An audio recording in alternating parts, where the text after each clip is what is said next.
when you really understand the clean fast and what that does for you, you would not trade that for all the creamy coffee in the world. Yeah, we're going to be definitely talking about the coffee for sure. Oh, And yeah. related to that, in the the first chapter of your book, you're talking about the clean fast. So can you Hmm. tell us what a clean fast is? Yep. And I actually originated the term the clean fast I think it was in 2017. I'd already written my first book, Delay Don't Deny. And I didn't use the words clean fast in that, but it kind of came up in my intermittent fasting support groups that we had like, you need to stick to black coffee, plain water, plain sparkling water, plain tea. And by tea, I mean actual tea, not like the whole tea aisle of all the stuff that's not really tea.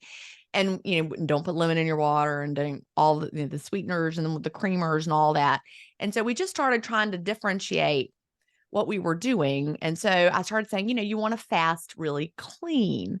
And so eventually we just started using the term the clean fast and it stuck. And so now, I think most people have heard of like clean fasting or dirty fasting and all of that. And that started in our Facebook groups. I actually don't like the word dirty fast because I feel like you're either fasting clean or you're not really fasting.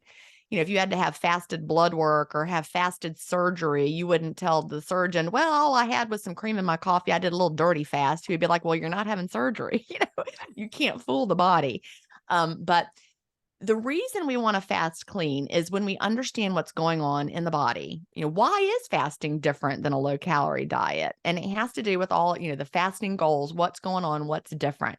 So we have 3 fasting goals for the clean fast. And when you understand those 3 fasting goals, you understand why you really want to fast clean. You wouldn't do it any other way when you understood. So the first reason we want to fast clean is because we want to get our insulin down. So you've had Dr. Benjamin Bickman on. So he talks about insulin. The last thing we want to do is have constantly high circulating levels of insulin for multiple reasons. In his book, Why We Get Sick, we learned that chronic high levels of insulin, hyperinsulinemia, is linked to like all the metabolic issues that we're going through. So many things that we're facing these days. And so we need to get insulin low for our health, but also high levels of insulin, insulin's a storage hormone. And so if we want to tap into fat for fuel, we have to have low levels of insulin so our body can release the fat. So we want to keep insulin low, and we do that by not doing anything that will stimulate our body to release insulin. Well, what causes an insulin response? Eating. So obviously we're not going to eat, but a sweet taste can cause a cephalic phase insulin response, or just any taste that makes your brain think food's coming in, because our brains are like, okay, I know that sweetness, maybe you just had a Diet Coke and 0 calorie, but your brain doesn't get it. Your brain's like, ooh, sweetness. We're going to have a hit of glucose coming in because sweetness is associated with a blood sugar rise in our brains. And so it goes ahead and signals the pancreas. We have our cephalic phase insulin response, pump out some insulin, except we really didn't have any glucose coming in. So we don't want to be, sipping on those sweet flavored beverages, constantly causing our pancreas to release more insulin. And that goes with anything that's going to be food-like or food flavored. That's where all those, fruity flavored teas come in. We want to avoid those. That's why we don't put lemon in our water, or we don't drink sparkling waters with flavors. We don't put anything in our coffee or we don't drink flavored coffee like hazelnut. Our brain's going to be like, ooh, hazelnut. Do we know what that is? No, it doesn't understand the 0 calorie. So that's fasting goal number 1, keep insulin low. Awesome. Go ahead. Fasting goal number 2, we want to tap into our stored fat for fuel because, like I talked about when I did keto way back in 2014 and lost 0 pounds and I was like in super duper ketosis and losing no weight. It was because I was eating so much fat. My body was making all the ketones it wanted from the fat I was eating. And so that I might have felt really energetic and I couldn't sleep, but I wasn't losing body fat. So if we want to lose body fat, we don't want to just have ketones. We want to tap into our body fat for fuel. And so we don't want to put anything into our body during the fast that our body can use for fuel. So that means we're not going to put butter, coconut oil, MCT oil. We're not going to put any of that in our coffee because our body will be like, oh, I'm going to use that instead. I don't need to clear the fat out of my fatty liver. I don't need to get into my stored fat for fuel. I got all the fat I need coming in my coffee cup. So we want to tap into our stored fat for fuel. We want to deplete any fat that's in a fatty liver. We want to use the fuel that's already in our body. Maybe that's even just glycogen that's in your liver and your body's clearing that out so we can get to burning stored fat. So don't put any more fuel in while you're fasting. Great. And then fasting goal number 3, we want to have increased autophagy. Autophagy is our body's cellular housekeeping, where it's like recycling old junky proteins and cleaning stuff up. And what turns that off? Well, eating protein also turns off autophagy. So we don't want to do anything that'll interfere with autophagy. And so we don't want to take in anything that contains protein during the fast. Save your pre-workouts, your post-workouts, or whatever protein supplements, your amino acids. Keep those in your eating window. Your body is going to be recycling old junky proteins, and it can build new things out of the ones it recycled. You don't have to immediately take them in after working out. Your body's got stuff on hand already. And it's not going to tear your muscles down, your valuable muscle tissue. It's going to use the junky ones that like excess skin when you're losing weight, stuff like that. And so we don't have anything that would halt autophagy. Like we don't want to have bone broth, for example. That would halt autophagy because it's got protein. Yeah, very well explained. I love that. Generally speaking, the coffee thing is not the hill that I'm willing to die on, mostly due to the wrath that I incur from my clients who just rail against me. And I will die on that hill. I know you will. I have the Clean Fast Challenge and Fast Feast Repeat. And the Clean Fast Challenge is for the people who think it's not making a difference.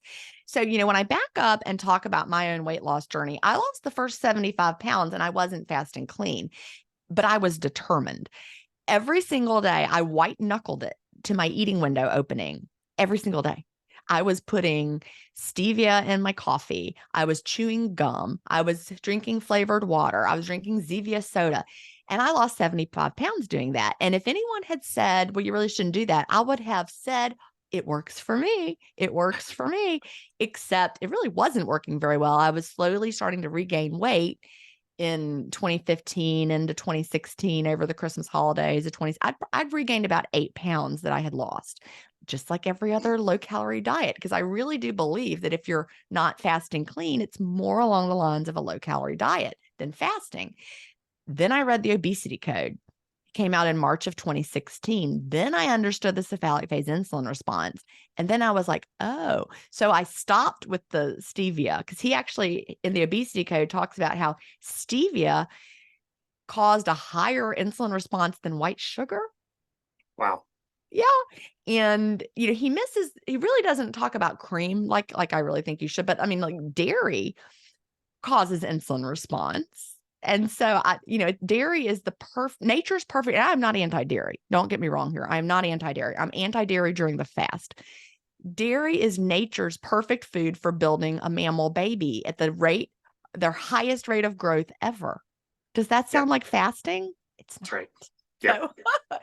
Yeah. So I really do think, the Clean Fast Challenge for anybody who was like me before I read the obesity code and would have sworn that whatever it was they're using works for them. Take the Clean Fast Challenge for 30 days. Your mind is going to be so blown away at how much easier fasting is. And you're never going to go back to whatever it was you were doing. You're going to be like, all right, Jen was right. Darn it. Darn it.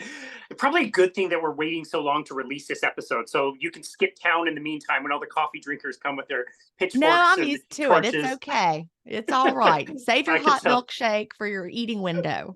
That's hilarious. No, again, it's not usually something I'll make the main thing, but I diagnose people in stalls all the time. And I had one of my clients over this winter, she was all stalled out and she was having cream in her coffee. And it was not easy to suggest that maybe she reduce that and just have black coffee. But it turns out she was probably drinking more cream than the actual coffee anyway. It was way more than what she thought it initially was. And at first she was just happy that she was saving money. But then of course the weight loss continued and went just like clockwork, really pretty consistently after that. So I do think that's a good step for a lot of people. I think if you're not fasting clean, if you're putting creamer in your coffee, you are doing a low calorie diet. So you're going to miss out on those metabolic benefits that come along from the actual fast. Just because it's a liquid form doesn't mean that it's, not calories for the body. So It's really like a very ultra low calorie diet if you're putting something like that in your coffee. So send them to me, Casey. I'll tell them. Okay, perfect. Thanks, Jen. Tougher skin than I have. I love it. Well, look, because I've heard it from thousands of people now that it really has made a difference. And I really think that like one of the reasons people struggle when I meet people and they're like, well, I tried fasting and it didn't work for me. I'm always like, well, tell me what you were drinking. And it's always like Monster Energy drinks, or I was putting cream in my coffee because I saw a video that said you could, or I heard that 50 calories didn't break the fast. And it's always that they weren't fasting clean.